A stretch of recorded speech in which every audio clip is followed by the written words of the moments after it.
यसरी बस्दैनौँ हाम्रो सात सात जोर जुत्ता फाटेको छ तपाईँहरू यसरी अराजक कुरा गर्न मिल्छ सिंहदरबार त जलाउने भन्नुहुन्छ हामी बौद्धिक वर्ग भन्दा चुपलार बस्छ अब चुपलार बस्छ यसरी बोकेर हिँड्ने हाम्रो कुरा नसुन्ने हामी यसरी हिँडेर हुन्छ अस्ति 15 गतेको आन्दोलनले जलाएर त्यत्रो मान्छेहरू मर्यो तपाईँहरू फेरि जलाउने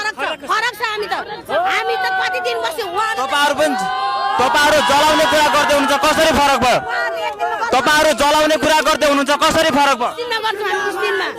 कसरी फरक भयो उहाँहरू एकै दिनमा गर्नु हाम्रो मिलाएर जाँदैछौँ नि त हामी त क्रमबद्ध रूपबाट आइरहेको छौँ हामी त्यसै आकर्षित भएन त्यो ठाउँमा हजुरले पनि बसेर सोच्नु डन्ट माइन्ड होइन हजुरले पनि बसेर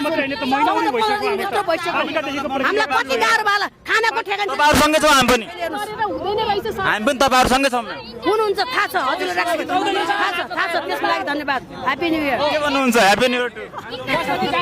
हजुरहरूलाई म रेस्पेक्ट गर्छु होइन सरकारले के गर्नुहुन्छ सरकार यो हाम्रो यो आन्दोलन जारी छ हाम्रो माग पुरा नभएछ हामी लम्पसार गरेर मर्न तयार घर जाँदै जानु तपाईँहरू मर्न तयार मरेर सिँचाइ के काम त म्याम बाँकी पुस्ताले खान्छ नि सर हामीले भावी सन्ततिको लागि